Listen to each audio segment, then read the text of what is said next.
বৎসরের মেয়ে বাচ্চা যদি নিরাপত্তা না পায় যে দেশে, সেই দেশে অধপতন কোথায় গেছে? অধপতন কোথায় গেছে বলে? অসহায় কোন ইমাম মুয়াজ্জিনকে কোনোভাবেই কোন জালেম শেষ পর্যন্ত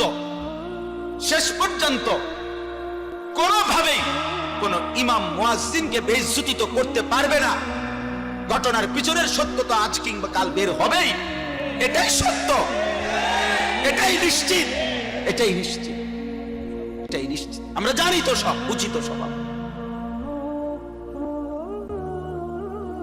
কোন আলেমে দ্বীনকে বেইজ্জতি করার পরিণতি এই পৃথিবীতে কখনোই কারোর জন্য ভালো হয় না, কেউ ভালো হয়। আমরা কিতাবে পড়ছি আলেমে দ্বীনের রক্ত বিষের মতো, বিষ লাগলে যেমন মরে যায়, কোন আলেমে দ্বীনের রক্তের সাথে কারো বেইজ্জতি করলে আল্লাহ তাআলা তার ধ্বংস করে দেয়, বরবাদ করে দেয়, বরবাদ হয়ে যায়। এটা অকাট্য সত্য। এজন্য নওজোয়ান, আমি তোমারে মনে করাই দিলাম, তুমি চরিত্রহীন হইয়া তুমি মনে করো কেউ দেখে নাই, কেউ জানে নাই, তোমার সমাজ তুমি নষ্ট করে দিচ্ছ, তোমার আগামীর ভবিষ্যৎ তুমি বরবাদ করে দিচ্ছ। সেদিন কষ্ট পাইবা যেদিন দেখবা তোমার বোন, তোমার স্ত্রী, তোমার কন্যা আখলাক আর চরিত্র সুন্দর নাই, সেদিন ঠিকই কষ্ট পাইবা। আয-যিনা কারজুন, আল্লাহর কসম, আমি কিতাবে পড়ছি, ইমাম শাফিঈ রাহমাতুল্লাহি আলাইহি বলছেন, কিশোর নওজোয়ান শোনো ভাইয়া, এই মুরব্বিদেরকে সামনে রেখে তোম করে বলি আমি, ইমাম শাফিঈ রাহমাতুল্লাহি আলাইহি বলছে জিনা ব্যভিচার, নারীর সাথে অবৈধ সম্পর্ক, খোদার কসম উনি বলছে কারজুন, এটা একটা ঋণ, করজ, খরচ, ঋণ আদায় করতে হয়, ঋণ সুদ দিতে হয়নি, কথা বলে না, ঋণ সুদ করতে হয়নি, কর্জ নিলে, ঋণ নিলে এটা সুদ করতে হয়নি, কথা বলে না। সুদ করা কি সুন্নত না বাধ্যতামূলক?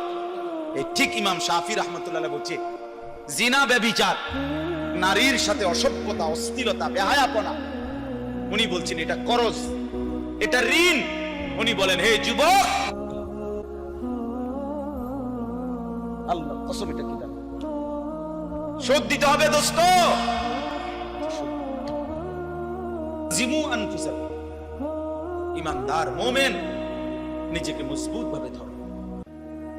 ইয়া আইয়ুহাল্লাযীনা আমানু কু আনফুসাকুম ওয়া আহলিকুম নার, আল্লাহ বলছে হে ঈমানদার, নিজেকে জাহান্নামের আগুন থেকে বাঁচাও এবং পরিবারের সদস্যদেরকে জাহান্নামের আগুন থেকে বাঁচাও। দেখেন আল্লাহ আলাদা করে বলছে, পরিবারের সদস্যদেরকে জাহান্নামের আগুন থেকে বাঁচাও সেটাও বলছে, আবার আলাদা বলছে নিজেকে জাহান্নামের আগুন থেকে বাঁচাও, কু আনফুসাকুম, আগে এটা বলছে। অর্থ কি? অর্থ হইল জীবন চলার পথে যদি কখনো এমন হয় যে স্ত্রী সন্তানও আর আল্লাহকে মানে না, নামাজ পড়ে না, সেজদা দেয় না, হাজার চেষ্টার পরেও, হাজার বলার পরেও ঘরের মানুষগুলো আর আল্লাহ খোদা আখিরাত মানে না, আল্লাহ বলতে চাচ্ছে বান্দা তখনও মুমিন তুমি নিজের একা হলেও নিজের জাহান্নামের আগুন থেকে বাঁচাও, একা হলেও জাহান্নাম থেকে বাঁচতে হবে, একা হলেও, একাই যুদ্ধ করতে হবে। এই কাজেই নিজেকে ভুলে যাওয়ার কোন সুযোগ নেই। হাদিসের মধ্যে আছে, ওই ভাই তোমরা এই অটো থেকে নামো, নামো মিয়া, এত এত জমিদারি স্টাইলে ওয়াজ হয় না।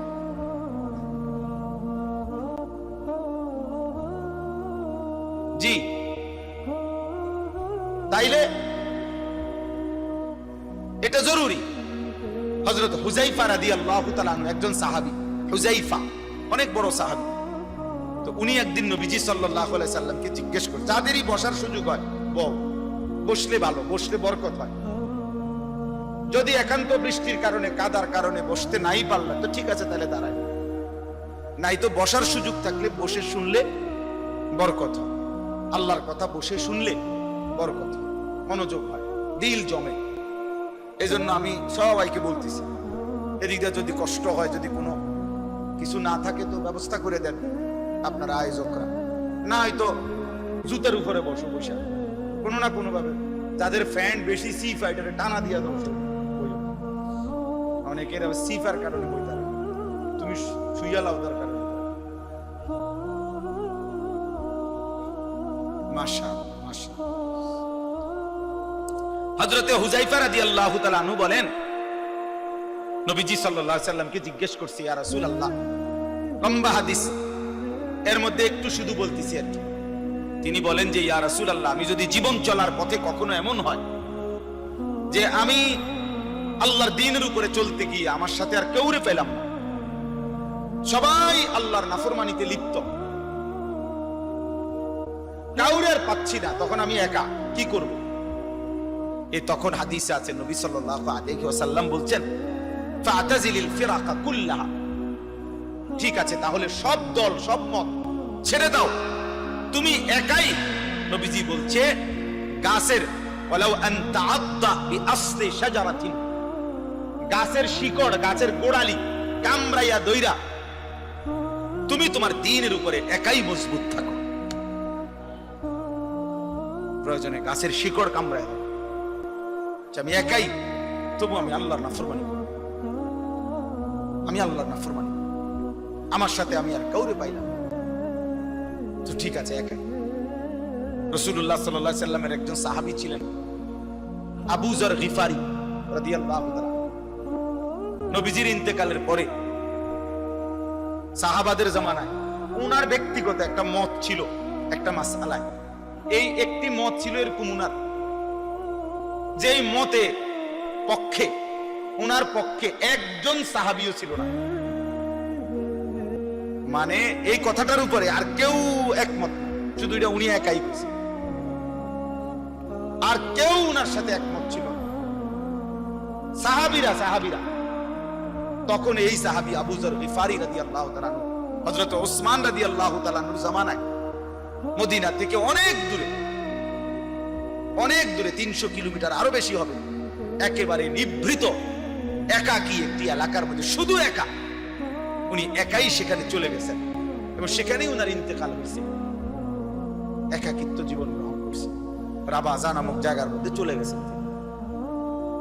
এটা অনেক বড় মাসালা, এই জন্য আমি মাসালাটা কইলাম না, এটা লইয়া যে তোমার এখন আলোচ্য বিষয় না, বলার উদ্দেশ্য শুধু এইটা, এক মুমিনের হিম্মত হবে এটা যে পৃথিবীতে আমি যদি আর কেউ না এটা দরকার নাই আপনার, মানে এটা প্রয়োজনীয় না, আপনাদের বুঝার বিষয় না আর কি, আল্লাহকে কইলাম। তো মানে প্রয়োজন শুধু এই কথাটা উদাহরণ দিছিলাম আর কি, এই কথাটা দেখানোর জন্য যে জীবন চলার পথে যদি ইমানের উপরে থাকতে গিয়ে, ইসলামের উপরে থাকতে গিয়ে, আল্লাহর দ্বীনের উপরে থাকতে গিয়ে আমি একাও যদি হয়ে যাই, তো আমাকে একাই কি করতে হবে? আল্লাহর দ্বীনের উপরে থাকতে। আমি আর একজনে কি ইরমু, সমাজের এই দশা, 10 জনের এই দশা, আর আমি একলা কিতা করব হুজুর? 10 জনের যে গতি আমারও সেই গতি, এটা কোনো কথা হইতে, এইটা বুঝাইতে চাচ্ছে, এটা কোনো মুমিনের কথা না। রাসূলুল্লাহ সাল্লাল্লাহু আলাইহি সাল্লামের একটা যুদ্ধ ছিল, হুনাইনের যুদ্ধ, নবীজির জামানায়। মক্কা বিজয়ের পরে নবীজি একটা যুদ্ধ করছিলেন 12,000 সাহাবী নিয়ে, মাত্র 4,000 কাফেরের মোকাবেলায়, যুদ্ধ শুরুতে 4,000 কাফেরের আক্রমণে 12,000 সাহাবী একসাথে যুদ্ধের ময়দান ছেড়ে দিয়েছে, ছিন্ন ভিন্ন হয়ে গেছে। এই 4,000 কাফেরের অতর্কিত আক্রমণে পুরা ময়দান থেকে তখন সিটটা বিটটা গেছে 12,000 সাহাবী হুনাইনের যুদ্ধে। হাদিসের মধ্যে আছে, তারিখের মধ্যে আছে, ওই সময় একা আল্লাহর নবী সাল্লাল্লাহু আলাইহি সাল্লাম ওই যুদ্ধের ময়দানে একাই তিনি দাঁড়িয়েছিলেন এবং নবী সাল্লাল্লাহু আলাইহি সাল্লাম কাফেরদের দিকে তাকিয়ে বলছিলেন এবং সাহাবীদের দিকে তাকিয়ে একটা কথা বলছেন, দুই দিকে দুইটা কথা বলছে। সাহাবীদেরকে ডাক দিয়ে বলছে, আনান নাবিয়্যু লা কাযিব, সাহাবীরা শোনো, আমি নবী, আমি মিথ্যুক নই, আমার উপরে আল্লাহর সাহায্য আসবেই, তোমরা ফিরে আসো। আর কাফেরদের দিকে তাকাইয়া বলছে, আনা ইবনু আব্দুল মুত্তালিব, আমি আব্দুল মুত্তালিবের বংশের সন্তান, আমার বংশের সন্তান আমি আব্দুল মুত্তালিবের, শোনো আমি প্রয়োজনে একাই লড়বো, কিন্তু আমি পিঠ দেখাবো না। প্রয়োজনে বুক পেতে তোমাদের সমস্ত তীরের আঘাত সয়ে নেব, জীবন দেব, তবু আমি ময়দান ছাড়বো। শেষ পর্যন্ত সাহাবীরা সব আবার ফিরে আসছে। আল্লাহ তাআলা মুসলমানদেরকে বিজয় দান করছে। ওয়ালাকাদ নাসারাকুমুল্লাহু ফি মাওয়াতিনা কাসীরাতিন ওয়া ইয়াউমা হুনাইন। কোরআন শরীফে ডাইরেক্ট এই আয়াত আছে এই যুদ্ধের কথা। তাইলে বাপ, এই সবগুলো উদাহরণ দিয়ে আমার বলার উদ্দেশ্য কি? উদ্দেশ্য এটাই, নিজেকে ভুলে যাওয়া। আজকে তোমরা অনেক কিশোর যুবক ছেলে বাপ, এতটুকু আত্ম উপলব্ধি তোমাদের নাই যে সকাল থেকে নিয়ে রাত পর্যন্ত তোমরা কি করছো। প্রিয় ভাই আমার, তুমি তো একজন মুসলমানের সন্তান। তোমার আব্বা মুসলমান, মা মুসলমান, তোমার দাদা দাদি নানা নানি মুসলমান, তোমার চারপাশের আত্মীয় স্বজন সব মুসলমান। সারাদিনে যারা এক ওয়াক্ত নামাজ, ফজর থেকে এশার নামাজ, এক ওয়াক্ত নামাজ যারা পড়লাম, আমার প্রিয় সন্তান, বলো মুসলমান এমন হয়?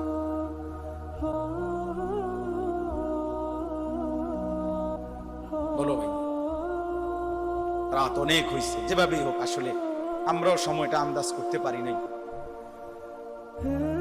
যার কারণে আমারও টার্গেট ছিল না এত রাত হবে। আর এই যে বলছে ভাই দুঃখের কথা, কি আমি আসলে আরো রুম আছিল, ইচ্ছা করলে বইতে আসতো, ভিডিও বইছে না, এটা আমার উপরে ছাপাই দিছে। যাই হোক, আসলে আমি প্রতিদিন মাদ্রাসার মানুষের আসা যাওয়া, এর ভিতরে দিয়ে যে দূর সম্ভব হয়, জিন্দিগির কোনো আগামাথাও নাই, কোন সময় যে খাই কোন সময় ঘুমাই, অনেক কিছুই এলোমেলো, আমার ঠিক মতো বুঝাইতারি না অনেক কিছু। ছুটছি তো ছুটছি।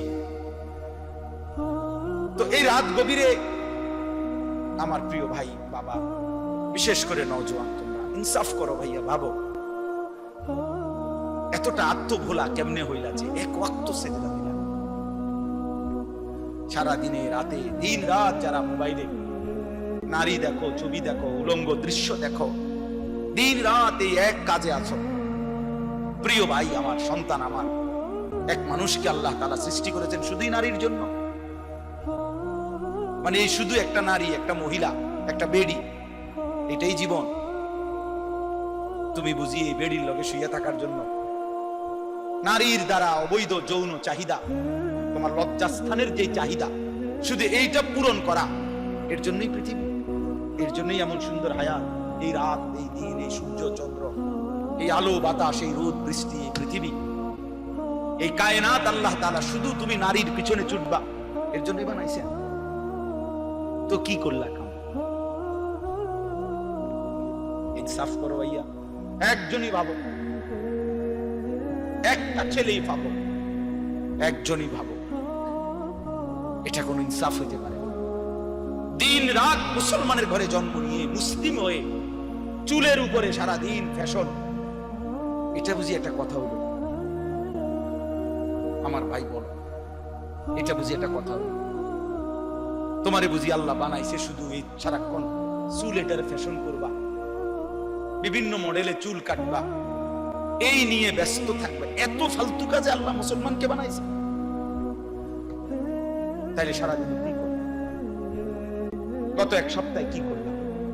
গত এক বছরে কি করলাম? বলো ভাই, বলো।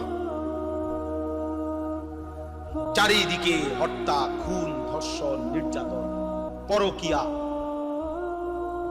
স্বামী থাকতে স্ত্রী অন্য নারীতে আসক্ত, স্ত্রী থাকতে পুরুষ অন্য নারীতে আসক্ত। কি পরিমাণ বেড়ে গেছে, কি পরিমাণ অসভ্যতার অস্থিরতা বেড়ে গেছে। আমার 16 বছরের সন্তান, 20 বছরের জওয়ান, আমি তোরে মনে করাই দিই বন্ধু, আগামী 20 বছর পৃথিবীতে তোমারে বাঁচতে হবে, এই সমাজেই বাঁচতে হবে। তুমি এই পৃথিবীর থেকে চাঁদের দেশে যাইতে পারবা না। তাহলে এই সমাজে তোমার মা আছে, তোমার বোন আছে, তোমারও একটা ছোট বোন আছে। এই সমাজে তুমি যাকে আজ হোক কাল হোক বিবাহ করবে, তাহলে এই নারী যদি পবিত্র না থাকে, তোমার মেয়ের নিরাপত্তা কোথায়? তোমার বোনের নিরাপত্তা কোথায়? আগামী দিনে যে তোমার স্ত্রী হবে তার চরিত্রের পবিত্রতা কোথায়? তোমরা সবাই যদি মাতাল হয়ে যাও, তোমরা সবাই যদি মনে করো শাহওয়াত, নারী, ছবি, অস্থিরতা, বেহায়াপনা এরই নাম জীবন, তাহলে এই সমাজেই তো বাঁচতে হবে তোমরা, এই সমাজেই তো বাঁচতে হবে তোমরা। তো তোমরা যদি নিজের হাতে নিজের ক্ষেত, নিজের ফসল, নিজের সমাজ, নিজের এলাকা যদি এভাবে তছনছ করে দাও, নষ্ট করে দাও, তো একটি নিরাপদ সমাজ কেমনে পাইবা ভাইয়া? কে এনে দিবে উত্তম সমাজ? কে এনে দিবে? 9 বছরের মেয়ে বাচ্চা যদি নিরাপত্তা না পায় যেই দেশে, সেই দেশে অধঃপতন কোথায় গেছে? অধঃপতন কোথায় গেছে বলে? অসহায় কোন ইমাম মুয়াজ্জিনকে কোনোভাবেই কোন জালেম শেষ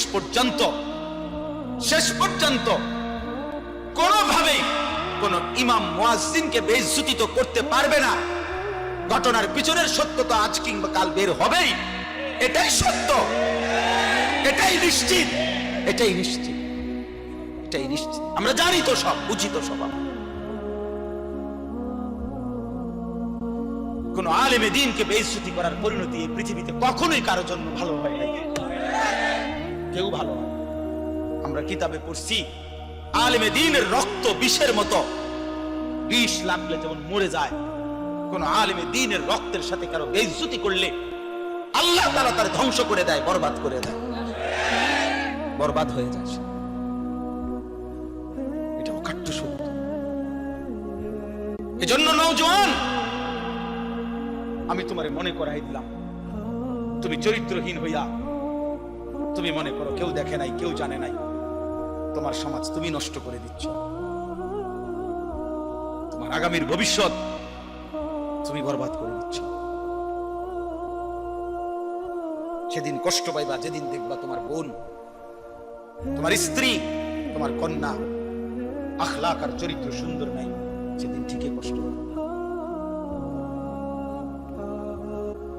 আয-যিনা কারজুন, আল্লাহর কসম, আমি কিতাবে পড়ছি, ইমাম শাফিঈ রাহমাতুল্লাহি আলাইহি বলছেন, কিশোর নওজোয়ান শোনো ভাইয়া, এই মুরব্বিদেরকে সামনে রেখে তুমি করে বলি আমি, ইমাম শাফিঈ রাহমাতুল্লাহি আলাইহি বলছে জিনা, ব্যভিচার, নারীর সাথে অবৈধ সম্পর্ক, খোদার কসম উনি বলছে কারজুন, এটা একটা ঋণ, করজ, করজ, ঋণ আদায় করতে হয়, ঋণ সুদ দিতে হয়নি, কথা বলে না, ঋণ সুদ করতে হয়নি, কর্জ নিলে, ঋণ নিলে এটা সুদ করতে হয়নি, কথা বলে না। সুদ করা কি সুন্নত না বাধ্যতামূলক? এই ঠিক ইমাম শাফিঈ রাহমাতুল্লাহ বলছে জিনা, ব্যভিচার, নারীর সাথে অসভ্যতা, অশ্লীলতা, বেহায়াপনা, উনি বলছেন এটা করজ, এটা ঋণ। উনি বলেন হে যুবক, আল্লাহ কসম, এটা কি সুদ দিতে হবে দোস্ত,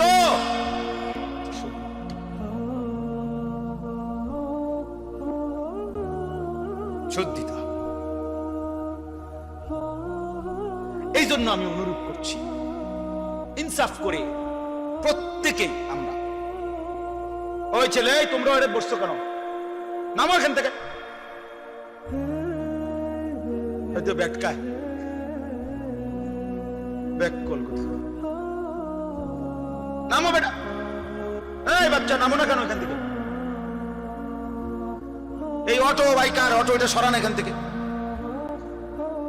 শিখান, নগদ শিখান, এটা আপনাদের সন্তান, এখন শিখাবেন আখলাক। বাচ্চা মানুষকে আপনারা সবাই মনে করছেন যে হুজুর ফুলাফাইন মানুষ, আস্তে আস্তে ঠিক হয়ে যাবে। আরে মিয়া, ফেলে রাখলে, ছেড়ে দিলে অযত্নে লোহা মাটির উপরে মাটি হয়ে যায়, অযত্ন আর অবহেলায় লোহা মাটি হয়ে যায়, মাটি লোহা হয় না। কাজে ছেড়ে দিলে অযত্নে অবহেলায় সুন্দর সন্তান নষ্ট হয়ে যায়, নষ্ট হয়ে যায়। ছেড়ে দিতে নাই, নবী সাল্লাল্লাহু আলাইহি সাল্লাম ছেড়ে দেন নাই। 5 বছরের বাচ্চাকে তিনি আখলাক শিখাইছেন, 10 বছরের বাচ্চাকে নবীজি আখলাক শিখাইছেন, হাদিসে আছে। আপন নাতি হাসান রাদিয়াল্লাহু তাআলা আনহু কলিজার টুকরা হাসান হুসাইন, ঠিক না? নবীজি সাল্লাল্লাহু আলাইহি সাল্লামের প্রিয় নাতি। নবীজি বলতেন হুমা রাইহানাতাই ফিদ দুনিয়া, হাসান হুসাইন আমার দুনিয়ার দুইটা ফুল। রাইহানাত মানে মানুষ যেমন ফুল থেকে ঘ্রাণ নেয়, আমি রাসূল আমার এই দুই নাতি থেকে আমার ঘ্রাণ নেই। এত প্রিয় ছিলেন এই হাসান, যিনি বড়জন রাদিয়াল্লাহু তাআলা আনহু। 5 বছর বয়সে একদিন মসজিদে নববীর বারান্দা থেকে একটা সদকার খেজুর, মান্নতের একটা খেজুর উনি মুখে দিছিলেন। হাদিসে আছে নবী সাল্লাল্লাহু আলাইহি সাল্লাম সাথে সাথে ওনাকে দেখে নাতিকে ডাক দিয়ে বলছে কাহ কাহ, মানে ওয়াক ওয়াক, ফেলো ফেলো, এটা ফেলো ফেলো। তো মুখ থেকে এটা ফেলাই দিছে, আর কাছে টেনে বলছে আমা তাআলাম ইন্না লা নাকুলুস সাদাকা, নাতি তুমি জানো না আমরা নবী বংশ, আমাদের জন্য সাদকা মান্নত খাওয়া নিষেধ, অনুমতি নাই। আখলাক শিখাই দিছে। অথচ একটা খেজুর ইচ্ছা করলে আরো 10টা খেজুর নবীজি ঘরের থেকে আইনা দিতে পারতেন। বুঝেন নাই কথাটা? তো দেওয়া তো যাইতো খেজুরটা, এখানে রাইখা দিতে পারতো, ফুলান মানুষ খাইছে ঠিক আছে, আমার ঘরের থেকে আরো 10টা আইনা দেই, কিন্তু আখলাক তো শিখতো না। আজকে যদি না শিখাইতেন সে কি আর জীবনে এটা শিখতো? এই জন্য নবীজি সাল্লাল্লাহু আলাইহি সাল্লাম যাকে খুব আদর করতেন তাকে তিনি প্রয়োজনের মুহূর্তে ঠিকই কি শিখাইছেন? আখলাক শিখাইছেন। 10 বছরের সাহাবী আমর ইবনে সালামা রাদিয়াল্লাহু তাআলা আনহু, 10 বছরের একজন সাহাবী, 10 বছর বয়স্ক, নবীজির সাথে একদিন খাইতে বসছে একসাথে একই দস্তরখানে। তো ওই ছোট মানুষ উনি বারবার হাত নাড়ানাড়ি করতেছিলেন, একবার এন্দিয়া লয় একবার এন্দিয়া লয়। আল্লাহর নবী সাল্লাল্লাহু আলাইহি ওয়াসাল্লাম তখন, হাদিসের মধ্যে আছে, মুসলিম শরীফের হাদিস, নবীজি উনাকে বললেন ইয়া গোলাম, হে প্রিয় বৎস, সাম্মিল্লাহ, বিসমিল্লাহ বলো, কুল বিয়ামিনিকা, ডান হাতে খাও, কুল মিম্মা ইয়ালিকা, তোমার সামনের থেকে খাও। এই 3টা বিষয় নগদ আখলাক শিখাইছে। বিসমিল্লাহ বলো, ডান হাতে খাও, সামনের থেকে খাও, এরকম হাত নাড়ানাড়ি। আপনি বাবা কোনোদিন জিজ্ঞাসা করলেন না আপনার 14 বছরের ছেলেটারে যে বাপ তুমি এটা কার মতো চুল রাখছো, তুমি কিসের বাপ, তুমি কিসের অভিভাবক? আপনার সামনে ছেলেটা কোন বেঈমানের মতো চুল রাখছে তারে জিগাইলেন না যে যার মতো চুল সাজলি হয় তোর আব্বানি, হয় তোর বাপনি, জিগাইলেন না? সে তোর প্রিয় হইল কেমনে?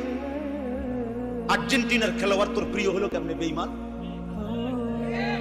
এই মুসলমানের বাচ্চা বল বেটা, এখন দাঁড়ায় বল বেটা, কোন কাফির বেঈমান, কোন খ্রিস্টানের বাচ্চা, কোন ইহুদি, তুই মুসলমানের ঘরে জন্ম নিয়া তোর রক্তে মুসলমান মার রক্ত, তুই কেমনে ওই বেঈমানের মতো সাজলি? এই বেহায়া বল, বেহায়া তোদের যাদের চুলের কুম, বল বেটা এখন দাঁড়া। ওই বেঈমান তোর পছন্দ হলো কেন?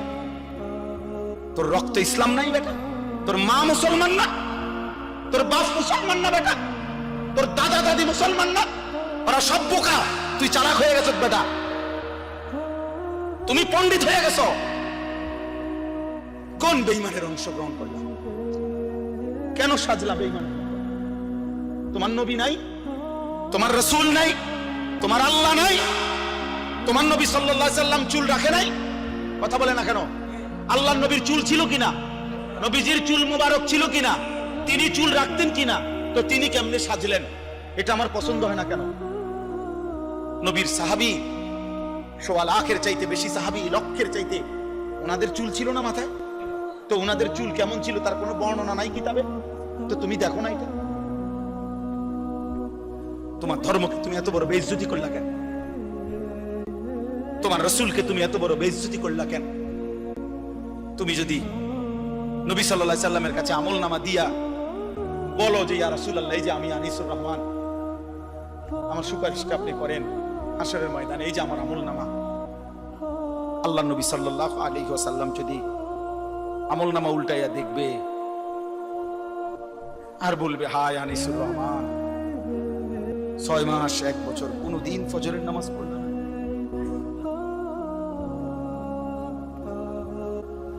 আমার উম্মত আমি 23টা বছর চোখের পানি ফেললাম, আমি কত পাথরের আঘাত সইলাম, আমি ক্ষুধার কষ্টে পেটে পাথর বাঁধলাম, আমি দান দান শহীদ করা রক্ত নিয়ে ময়দানে বেহুশ হয়ে পড়েছিলাম, আমি সারা রাত দাঁড়িয়ে চোখের পানি ফেলে তোমাদের জন্য, উম্মতের জন্য কেঁদেছিলাম, বিনিময়ে এই আমলনামা। 30 বছর তুমি মুসলমান সুদ খায়,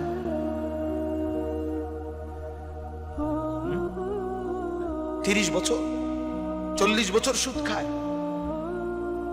আপনার ঘরে 30 বছর টেলিভিশন চলে, নারী নাচ গান, এগুলো নবীজি দেখবে না?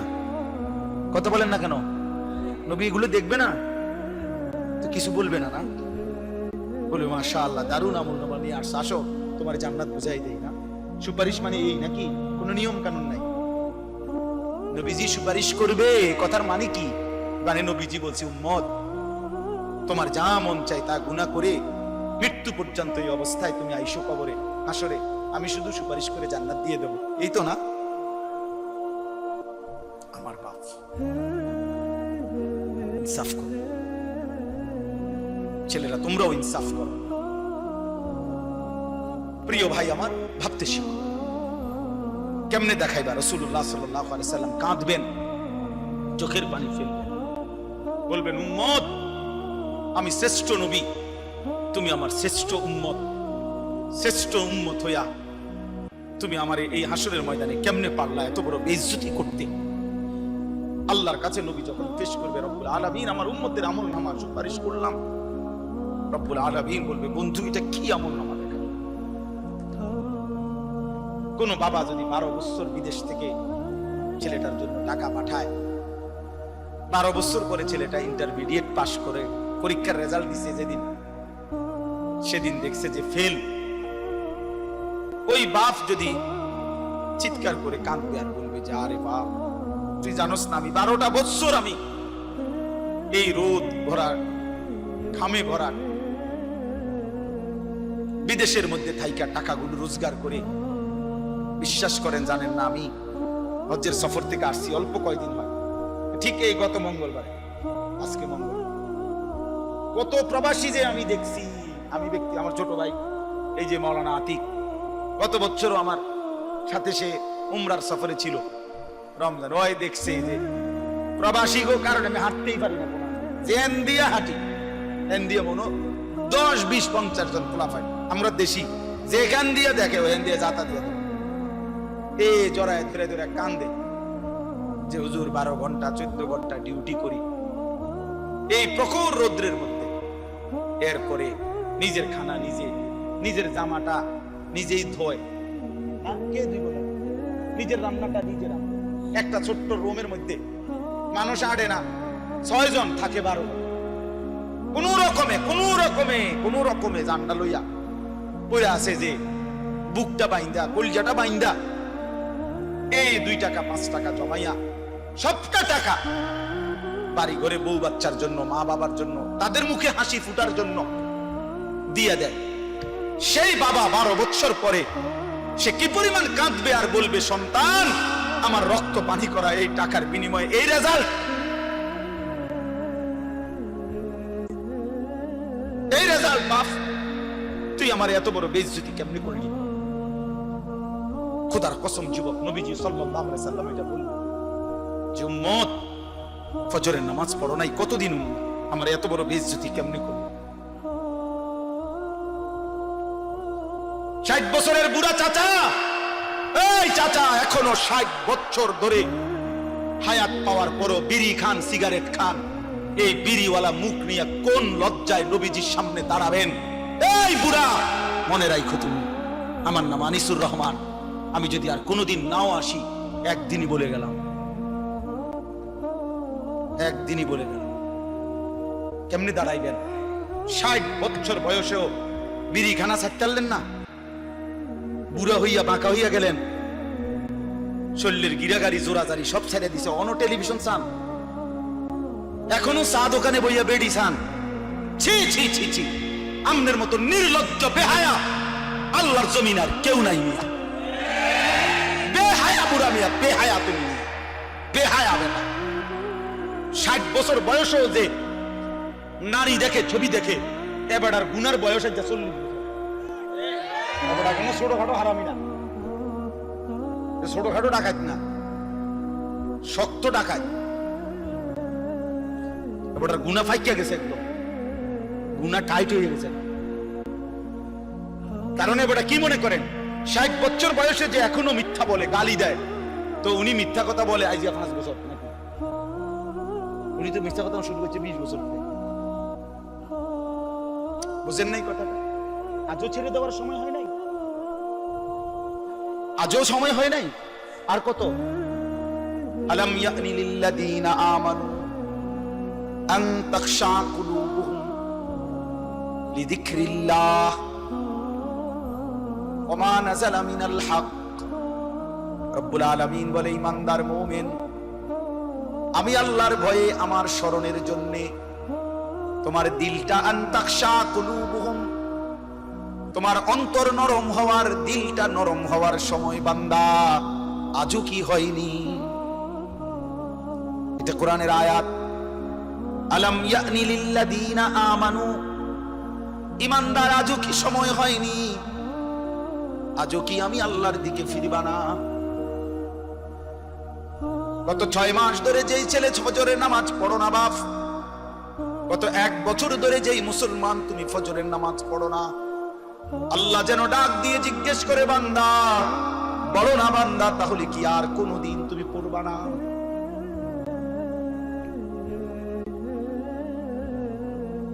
আমি কি বুঝি তোমাকে এমনি এমনি খাওয়াবো আর পড়াবো, তুমি কি আমাকে সেজদা দিবা না? কি হবে উত্তর? ইয়া আইয়ুহাল ইনসানু মা গাররাকা বিরাব্বিকাল কারীম। রব্বুল আলামিন বলে, মানুষ, বান্দা আমার, মানুষ আমার মতো দয়ালু মেহেরবান রব, আমার মতো এমন দয়ালু মালিক, আমার মতো দয়ালু এমন লালন পালনকারী আল্লাহ, তাকে কেমনে ভুলে কে তোমাকে ধোঁকা দিল? আমি আল্লাহকে ছেড়ে দিলাম। মা গাররাক, তুমি কি জানো বান্দা, আমি তো সেই আল্লাহ, 1 ফোঁটা নাপাক পানির উপরে এমন সুন্দর একটা ডিজাইন আমি আল্লাহ করেছি। এই পৃথিবীর কাউকে বলো না 1 ফোঁটা পানির উপরে একটা সুন্দর মানুষের আকৃতি দিতে। পানির উপরে ডিজাইন করবে কেমনে? পানির মধ্যে ডিজাইন করবে কেমনে? রব্বুল আলামিন বলে, বীর্যের 1 ফোঁটা পানির মধ্যেই তো আমি এমন সুন্দর আকৃতি দিয়েছি। ইন্না খালাকনাল ইনসানা মিন নুতফাতিন আমশাজ। নাপাক বীর্যের ফোঁটা থেকেই তো আমি আল্লাহ মানুষকে বানিয়েছি। আল্লাযী খালাকাকা ফাসাওয়াকা ফাআদালাক ফি আইয়ি সূরাতিন মা শাআ রাক্কাবাক। আমি তো বানিয়েছি, আমি তো সাজিয়েছি, আমি তো এমন সুন্দর চেহারার রং দিয়েছি। এমন দয়ালু মাওলা কেমনে ভুলে গেলা? কেমনে ভুলে গেলা? আলাম নাজআল লাহু আইনাইন। আল্লাহ বলে, বলো না বান্দা, আমি কি 2টা চোখ দেই নাই? বলো, সবাই উত্তর দেন।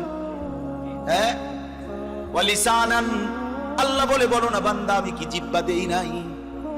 ওয়া শাফাতাইন। আল্লাহ বলে, বলো না বান্দা, আমি কি 2টা ঠোঁট দেই নাই? দিয়েছেন। তাইলে সেই মালিক যদি বলে, বান্দা আমার দেওয়া জবানে আমার নামটা আমি শুনতে পারলাম না কেন? আমার দেওয়া চোখে আমার কালাম তুমি দেখলা না কেন? আমার দেওয়া কপাল আমি আর রব্বুল আলামিন আমারে সেজদা দিলা না কেন? বন্ধু মনে রাখো ভাইয়া, একটা কথা শক্ত কই, রাগ হইও না প্রিয় ছেলে বাপ। এই কপাল পৃথিবীতে উপার্জনের দুনিয়াবি কোনো কাজে লাগে না। এই হাত পাও এগুলা মানুষের অঙ্গ প্রত্যঙ্গ কাজে লাগে বিভিন্ন উপার্জনের কামে। এই কপাল এটা দুনিয়াবি কোনো কামে লাগে না। এটা কোনো কাজের জন্য, কোটা দিয়ে কোনো উপার্জনের কোনো কামে, দুনিয়ার কামাইয়ের কোনো কাজে এই কপালের এটুকু জায়গা ব্যবহার হয় না, এটা লাগে না। তাই এটা আল্লাহ তাআলা কেন বানাইছেন? খোদার কসম, রব্বুল আলামিন এই কপাল শুধুই সেজদার জন্য বানাইছেন, শুধু সেজদার। এজন্য যে কপাল সেজদা দেয় না যে কপালে সেজদা নাই, তুই মানুষও না, মানুষের বাচ্চাও না। ইনসানের কোন কাতারে সে পড়ে না, সে কোন মানুষের কাতারে পড়ে না। ইনসানের কোন কাতারে পড়ে না যার কপালে সেজদা। কারণ কপাল বানানোই হয়েছে। সেজদা কাকে বলে? ওয়াদউল জাবহাতে আলাল আরদ, জমিনের মধ্যে কি রাখা, এই তো কপাল রাখাটারই কি কয়। তার মানে সেজদা কপাল, কপাল বানানোই হয়েছে কিসের জন্য? নবী সাল্লাল্লাহু আলাইহি সাল্লাম বলেন, আকরামু মা ইয়াকুনুল আবদু মির রাব্বিহি ওয়া হুয়া সাজিদ। নবীজি বলেন, কোন বান্দা আল্লাহর সবচেয়ে ঘনিষ্ঠ হয়, আকরাম সবচেয়ে ঘনিষ্ঠ হয় যখন সে সেজদা করে। সেজদা করে। এজন্য আমার শায়েখ আল্লামা মুফতি মুশতাকুন নবী কাসিমি হুজুর সবসময় এটা বলে যে কোন বান্দা যখন সেজদা করে তো আল্লাহ তাআলা তার পিঠে মাথায় এভাবে হাত বুলায় দেয়, আদর করে। আল্লাহ আদর করে, আল্লাহর কুদরতি পায়ে সেজদা দেয়, মালিক তখন আদর করে দেয়, পিঠে মাথায় হাত বুলায় দেয়। আল্লাহ ডেকে বলে, আনিস আমারে সেজদা করছো না, ইরফা রাসা, উঠো, মাথা উঠাও, ওঠো, বসো, বসো। আর কিছু বলবা কিনা বলো। তো বান্দা বলে, আত্তাহিয়াতু লিল্লাহি ওয়াস সালাওয়াতু ওয়াত তাইয়্যিবাত। আল্লাহ বলে, আচ্ছা আমার প্রশংসা করলাম, খুশি হলাম, আর কিছু? আল্লাহুম্মা সাল্লি আলা মুহাম্মদ ওয়া আলা আলি মুহাম্মদ। ও মাশাআল্লাহ, আমার বন্ধুর প্রশংসা করলা, দুরূদ পড়লা, আমি এত খুশি হলাম, এখন কিছু আর বলবা? তো বান্দা বলে, আল্লাহ সেজদা দিয়ে আপনার কাছে আসলাম, আপনার প্রশংসা করলাম, আপনার বন্ধুর দুরূদ পড়লাম, একটা উদ্দেশ্য আছে, মাকসাদ আছে। কি মাকসাদ, কি উদ্দেশ্য?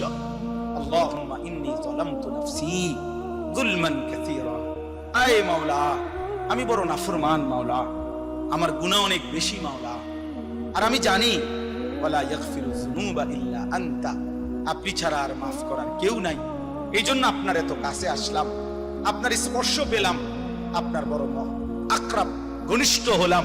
উদ্দেশ্য হলো ফাগফিরলি মাগফিরাতাম মিন ইনদিক, আপনার পক্ষ থেকে আমারে ক্ষমা করে দেন, ওয়ারহামনি, আমার একটু দয়া করে দেন, ইন্নাকা আনতাল গফুরুর রহিম, আপনি মাফ করবেন না কা, আপনি তো ক্ষমাশীল, আপনি দয়া করবেন না কেন, আপনি তো রহিম, দয়াবান। আল্লাহ বলে, কস কি রে বান্দা, এত আদর করে বললি মাফ না করি কেন? কি কইছেন এখন? আল্লাহু আকবার। এই জন্য বান্দা যখন সালাম ফিরায় এই ডানে বামে, তখন এই একবার কি করে, অর্থাৎ উদ্দেশ্য হলো সে সালাম ফিরাইয়াই আল্লাহু আকবার বলে, অর্থ বলে আর মানুষের জানায়, ভাই সাহেব আল্লাহ বহুত বড় মহান, উনি আমার মাফ করে দিয়েছেন। এই জন্য আপনারা এই তো কইয়া উঠলেন আল্লাহু আকবার নিজে নিজে। আল্লাহু জন্য দোস্ত, বান্দা সেজদা দিয়ে বসলে সালাম ফিরাইবার আগে আগে রব মাফ। চলো ইনশাআল্লাহ রাত গভীরে চলো নিয়ত করি ইনশাআল্লাহ। নওজোয়ান, আগামী দিনে ইসলামের জন্য তোমাদের দরকার। আগামীর পৃথিবীতে কালেমার পতাকা উড়াবার জন্য নওজোয়ান তোমরাই দরকার। প্রিয় নবী সাল্লাল্লাহু আলাইহি ওয়াসাল্লাম তারিখের মধ্যে কথা স্পষ্ট আছে। নবীজি সাল্লাল্লাহু আলাইহি সাল্লামের 23 বছরের নবুয়তের জীবনে নবীজিকে তার দ্বীনের কাজে সবচেয়ে বেশি সহযোগিতা করেছেন যারা, অহং শাবাব, তারা ছিল যুবক, বৃদ্ধ অল্প ছিল। হযরত আনাস ইবনে মালিক 10 বছর যিনি নবীজির খাদেম ছিলেন, তিনি বলছেন, কুন্না নাগজু মা রাসূলিল্লাহ সাল্লাল্লাহু আলাইহি ওয়াসাল্লাম ওয়া নাহনু শাবাব, আমরা নবীজির সাথে যুদ্ধ করতাম, প্রত্যেকটা জিহাদে অংশগ্রহণ করতাম, ওয়া নাহনু শাবাব, আর আমরা ছিলাম যুবক, আমরা ছিলাম যুবক, নওজোয়ান। এই জন্য বাবা চাচারা তোমাদের জন্য দোয়া করবে, আমরাও তোমাদের জন্য দোয়া করব। এখানে আমার এই আয়াতটা এবার শুধু শোনো, তারপরে তুমি দিল থেকে বুঝো। আল্লাহ তাআলা এখানে বলছেন, ফাখালাফা মিন বাদিহিম খালফুন, প্রত্যেক জাতি গোষ্ঠীর মধ্যে নিকৃষ্ট প্রজন্ম, মন্দ উত্তরসূরি, নিকৃষ্ট জেনারেশন কারা? আল্লাহ বলেন, আদাউস সালাহ, যারা প্রতিনিয়ত তাদের নামাজ নষ্ট করে দেয়, তারা নিকৃষ্ট মানুষ, নিকৃষ্ট উত্তরসূরি, নিকৃষ্ট জেনারেশন, নিকৃষ্ট প্রজন্ম। তোমরা আজকে যারা 15 থেকে 20-30 বছর, প্রিয় ভাই আমার, তোমরা একটি জেনারেশন, তোমরা একটা প্রজন্ম, 2 বছর 4 বছরের ব্যবধান, কাছাকাছি সময়, তোমরা একটি প্রজন্ম, একটি জেনারেশন, তোমরা উত্তরসূরি পূর্বসূরিদের। আল্লাহ তাআলা বলেন এই নিকৃষ্ট, খালফুন অর্থ হলো মন্দ প্রজন্ম, নিকৃষ্ট উত্তরসূরি কারা? আদাউস সালাহ, যারা তাদের নামাজ নষ্ট করে দেয়। কি নষ্ট করে বলেন না? কি নষ্ট করে? ভাইয়া শেষ করে দিচ্ছি, আর 10টা মিনিট। কি নষ্ট করে?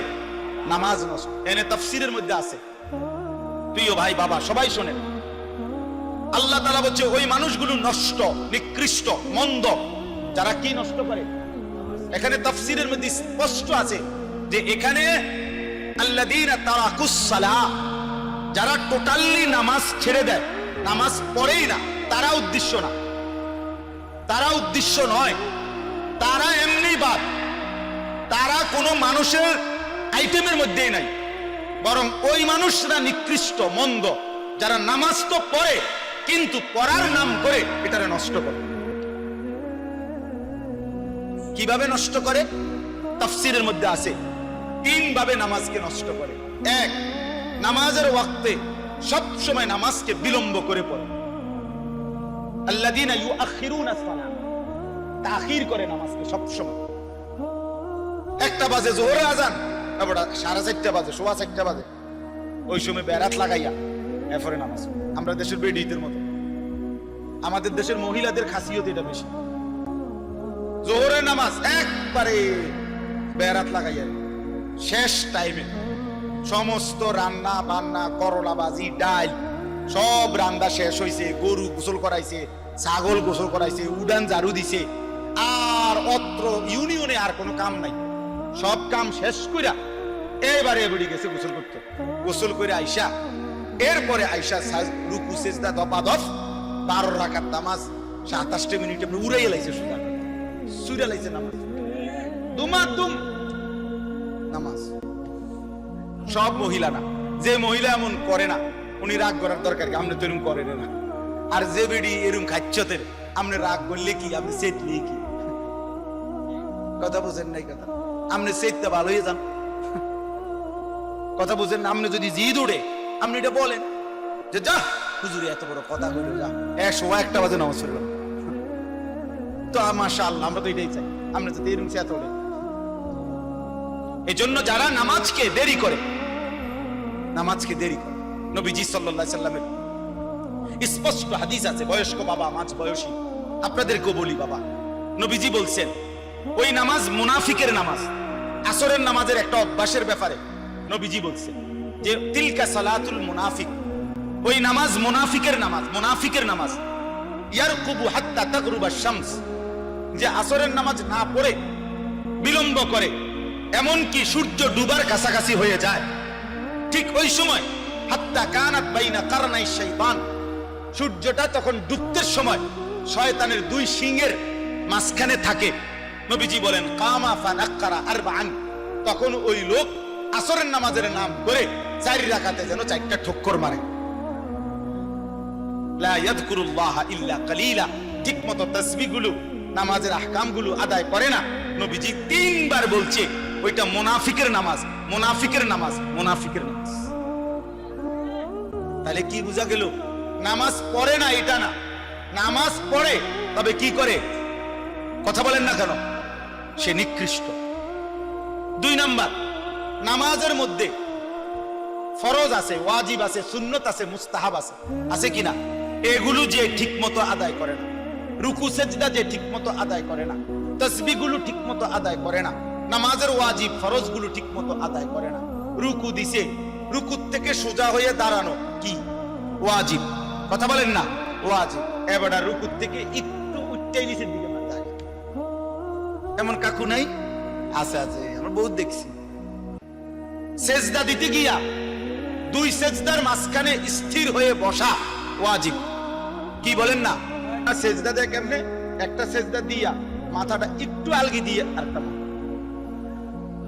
পটপট করে 2টা সেজদা মেরে দিল। আর বুঝেন আপনি কি সেজদা দিলেন? মাঝখানের ওয়াজিব ছুটে গেল যে। কথা বলেন নাই? এই আল্লাহ তাআলা বলছেন এই মানুষগুলো হচ্ছে নিকৃষ্ট। নবীজি সাল্লাল্লাহু আলাইহি ওয়াসাল্লাম বলছেন আসরাকুস সারিক, রুকু সেজদা যে চুরি করে সে সবচেয়ে বড় চোর, বড় বিগ চোর, গ্রেট চোর, বড় চোর, চোর দা গ্রেট। হ্যাঁ, তাইলে বুঝা গেল নামাজকে যে ফরজ ওয়াজিব মুস্তাহাব সুন্নাত ঠিক মতো আদায় করে না, সে তার নামাজকে কি করে? নষ্ট করে। 3 নাম্বার হলো নামাজের জামাত যে ছেড়ে দেয়, জামাতে যে নামাজ পড়ে না, এটাকে অভ্যস্ত বানায় নিছে জামাত ছেড়ে দেওয়া, এই ব্যক্তিও নামাজকে নষ্ট করে। তাহলে আমার ভাই, আমার বাবা, যদি আল্লাহ তাআলা এখানে বলছেন নামাজকে পড়ার নামে যারা নামাজকে নষ্ট করে তারাই নিকৃষ্ট, এবার যারা টোটালি নামাজ পড়ে না তারা কি?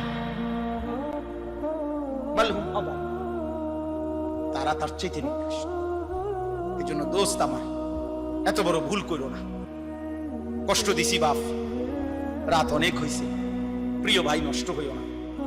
কোরআন শরীফে আছে আল্লাহ তাআলা বলছে বহু জাহান্নামীকে জাহান্নামের আগুনে দাউ দাউ করে যখন জ্বলবে তো ফেরেশতারা জিজ্ঞাসা করবে মা সালাকাকুম ফি সাকার, হে আল্লাহর বান্দা কেন জাহান্নামে আসলা? ক্বালু লাম নাকু মিনাল মুসাল্লিন, জাহান্নামী নাফরমান তখন বলবে ফেরেশতা লাম নাকু মিনাল মুসাল্লিন, আমি নামাজি ছিলাম না,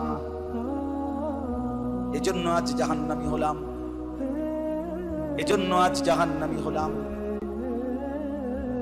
কুরআনুল কারীমের মধ্যে আছে আল্লাহ তাআলা বলেন কাল্লা ইযা বালাগাতিত তারাকি ওয়া কিলা মান রাক ওয়া যান্না আন্নাহুল ফিরাক ওয়ালতাফাতিস সাকু বিস-সাক ইলা রাব্বিকা ইয়াওমা ইদিনিল মাসাক।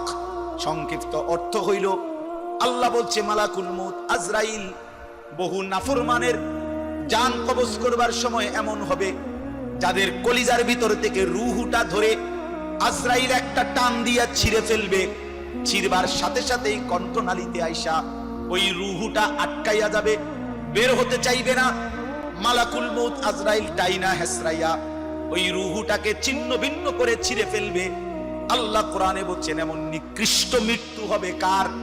ফালা সাদ্দাকা ওয়ালা সাল্লা, ওই নাফরমান যে আমি আল্লাহর কথা বিশ্বাস করে নাই, ওয়ালা সাল্লা এবং নামাজ আদায় করে নাই।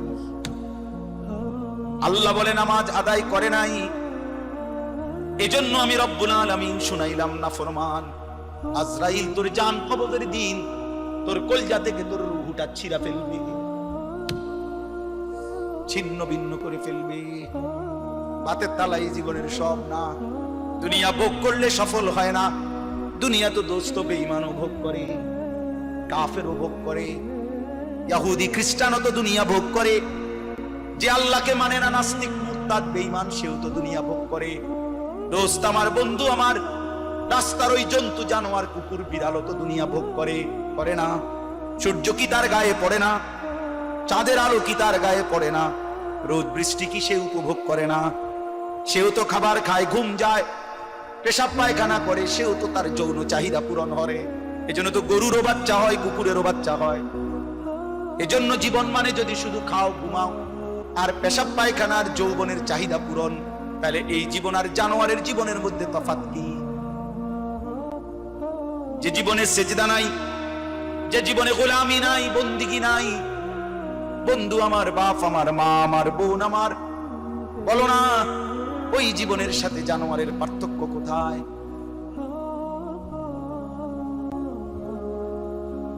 আল্লাহ বুঝদার করেন। فخلف من بعدهم خلف أضاعوا الصلاة واتبعوا الشهوات। আল্লাহ বলে নিকৃষ্ট মানুষ তারা, প্রজন্ম তারা যারা নামাজকে নষ্ট করে দেয়, ওয়াত্তাবাউশ শাহওয়াত এবং নিজের মনের চাহিদার অনুসরণ করে, যা মন চায় তাই করে। কিসের আল্লাহ, কিসের রাসূল, কিসের কোরআন, কিসের ধর্ম, কিসের দিন, তার মনে যা চায় তাই করে। আল্লাহ বলেন মনের চাহিদার অনুসরণ করে, নিজের যখন যা ভাল লাগে তাই করে, নামাজকে নষ্ট করে। ফাসাউফা ইয়ালকাউনা গাইয়া, রব্বুল আলামিন বলে বান্দা মনে রেখো এমন নিকৃষ্ট নাফরমান বান্দাকে কিয়ামতের দিন আমি আল্লাহ জাহান্নামের সবচেয়ে নিকৃষ্ট গর্ত, জাহান্নামের মধ্যে একটা গর্ত আছে, গাই, এই গর্তের নাম গাই। হাদিসের মধ্যে তাফসিরে আছে জাহান্নামের সবচেয়ে বেশি আযাব কঠিন ওই গাই নামক গর্তটা। তো তাফসিরের মধ্যে আমরা নিজে পড়ছি, নবীজি সাল্লাল্লাহু আলাইহি সাল্লাম বলছে জাহান্নামের বাকি অংশ, মানে জাহান্নামের বাকি অংশ ওই গর্তটা থেকে আল্লাহর কাছে পানা চায় যে আল্লাহ আমি জাহান্নামের এই অংশরেও আপনি ওই গর্তে ফেলাই। কি কঠিন বিষয়। তো আল্লাহ এখানে বলছে ফাসাউফা ইয়ালকাউনা গাইয়া, এই নামাজকে প্রতিনিয়ত নষ্ট করে দেয়। আল্লাহ মাফ করে দেয়। ওয়াত্তাবাউশ শাহওয়াত, এই শেষ, এবং মনের চাহিদার যে অনুসরণ করে, ফাসাউফা ইয়ালকাউনা গাইয়া, আমি আল্লাহ জাহান্নামের সেই নিকৃষ্ট গর্ত গাই নামক গর্তের মধ্যেই আমি তাকে ছুঁড়ে মারব। নাউযুবিল্লাহ, নাউযুবিল্লাহ, নাউযুবিল্লাহ। অতএব প্রিয় ভাই আমার, আমি অনুরোধ করছি, তোমরা কিশোর যুবক, আলহামদুলিল্লাহ অনেক ছেলে, এত গভীর রাত তোমরা কষ্ট করে বাবা মহব্বত করেই তোমরা বসছো, আমরা জানি। আল্লাহকে ভুলে যেও না, আখিরাত ভুলে যাইও না। দেখবা ভাইয়া দুনিয়ার ভাত মাছ চাল ডাল, দুনিয়ার তোমার চাহিদা পূরণ হয়েই যাবে। যে আল্লাহ তাআলা ক্ষুধা দিছেন ওই আল্লাহ তাআলাই খাবারের ব্যবস্থা করছেন। যে আল্লাহ তাআলা তৃষ্ণা দিছেন ওই আল্লাহ তাআলাই পানির ব্যবস্থা করছেন। অতএব লজ্জাস্থানের চাহিদা যিনি দিছেন তিনি আল্লাহ তাআলা বৈধ হালাল স্ত্রীও ইন্তজাম করে রাখছেন।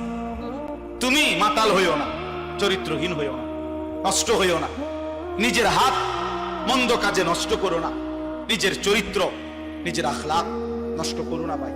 যে জিনিস তোমার প্রয়োজন, যে চাহিদা তোমার ভিতরে, সে চাহিদা আল্লাহ দিছে, সেই চাহিদা পূরণের ব্যবস্থাও আল্লাহ রাখছে।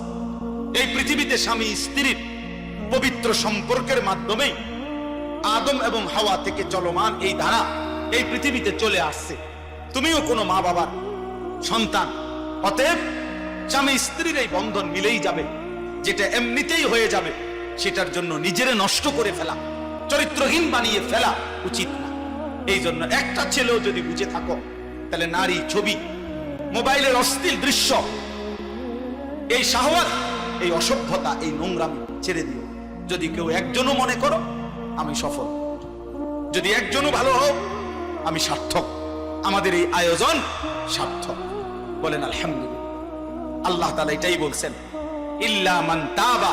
এই দেখেন শেষ কথা, আল্লাহ বলেন এই গুনার রাস্তা থেকে যে তওবা করে ফিরে আসে, ও আমানা, এবং আমি আল্লাহকে মেনে নেয়, ও আমিলা সালিহান, এবং আবার নতুন করে নেক আমল শুরু করে দেয়, ফাউলাইকা ইয়াদখুলুনাল জান্নাহ, আমি আল্লাহ ওয়াদা দিলাম ওই মানুষগুলো নিশ্চিত জান্নাতেই প্রবেশ করবে। ওয়ালা ইউজলামুনা শাইআ, এক বিন্দু জুলুম করা হবে না। মানে পিছনের ওই গুনার জন্য আমি আল্লাহ লজ্জা দেব না।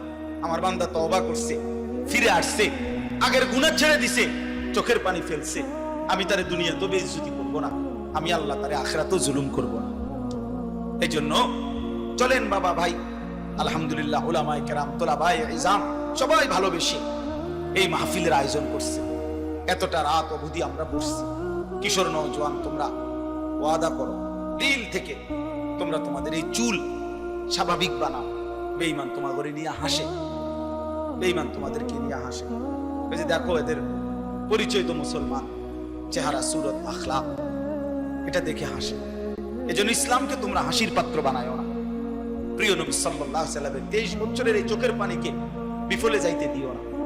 আল্লাহ আমাদের সবাইকে তৌফিক দেন, কবুল করেন। নওজোয়ান তোমরা আলাদা, যারা 30 বছরের নিচে, তোমরা নিয়ত করো যে নামাজ পড়বা ইনশাআল্লাহ। শুধু ছেলেরা হাত উঠাও, বুড়ারা না, বুড়ারা হাত উঠাইয়েন না। 30-এর উপরে যাদের বয়স তারা হাত উঠাইয়েন না, তারা হাত নামান। 30 বছরের নিচে যাদের বয়স, ওই সবই তো 30 বছরের বুড়া মানুষ কই তো, ওই চাচা পাওয়া গেছে। মাশাআল্লাহ, আল্লাহ কবুল করেন, আল্লাহ হিম্মত দান ইনশাআল্লাহ। তোমরাই লড়বে ইনশাআল্লাহ। আগামীর ইসলাম, আগামীর কালেমার পতাকা তোমরাই উড়াবে ইনশাআল্লাহ। ইসলাম বিজয়ী হবেই হবে ইনশাআল্লাহ, কালেমা বিজয়ী হবে। কাউকে না কাউকে দিয়ে ইসলামের খেদমত আল্লাহ নেবেই। দেখার বিষয় হলো আমি লাগলাম কিনা, আমারে নিল কিনা, আমারে আল্লাহ নিল কিনা, তোমারে নিল কিনা। ইসলাম বিজয়ী হবে, ইমাম মাহাদির পক্ষে ইমানদার যুদ্ধ করবে। দাজ্জাল আর ইহুদি, আজকের ইসরাইল কুত্তারা আজকে হোক কালকে হোক হারবেই হারবে। ইহুদি চির পরাজিত জাতি। ইহুদিরা পৃথিবীতে কোনোদিন বিজয়ী হিসাবে টিকতে পারে না। এটা ইতিহাস, এটা ঐতিহাসিক তথ্য, ঐতিহাসিক সত্য। ইহুদিরা কখনোই আজ কিংবা কাল এরা বিজয়ী হইতে পারে না, পরাজিত ছিল। এই জন্য আজকের এই কুত্তারাও হেরে যাবে। আল্লাহ তাআলা মুমিনের বিজয় দেবেই। একদিন ভোরে শুনবা গাজা কালেমার পতাকা উঠছে, একদিন শুনবা ফিলিস্তিনের মজলুম হাসতেছে, ফিলিস্তিনের মজলুম নারী শিশু হাসতেছে। সেটা খুব বেশি দূরে না, সারা পৃথিবীতেই মুসলমানের বিজয় হবে। আল্লাহ পাক প্রয়োজন মাফিক নওজোয়ান আল্লাহর দ্বীনের জন্য নেবেন। তো দেখার বিষয় হলো আমাকে নিবে কিনা, তোমাকে নিবে কিনা। আল্লাহ তাআলা তোমাদেরকে তৌফিক দেন, কবুল করেন। বয়স্ক বাবারা, আমরা করে শক্ত কথা বলছি, শক্ত কথা কইছি। আসলে বিড়ি খাইলে, আপনি বিড়ি না খাইলে ভালো হয়ে গেলে আপনার তো আমি কিছু কই নাই। কাজে দয়া করে বিড়ি সিগারেটের অভ্যাস যাদের ছেড়ে দেন। চা দোকানে গপ মারা, আড্ডা, চা খান আপনি মানান, আমার চা দোকানদারের কোনো ঝগড়া নাই। চা খান আপনি ডেইলি 10 কাপ চা খান, আমার মানা নাই। কিন্তু আপনি চা দোকানে টেলিভিশন দেখেন, নর্তকীর ছবি দেখেন। চাচা, এটা লজ্জার কথা। এত বড় বুড়া মানুষ যদি বেডিদের নাচ দিয়ে মানুষে খারাপ করে, দেখছ? এটি শরমের কথা। মানুষে কি কয় যে আরে কি বুড়া রেডারে, এবার ওনো বেডি ইচ্ছা, এবার আগে কি আছিল আল্লাহ।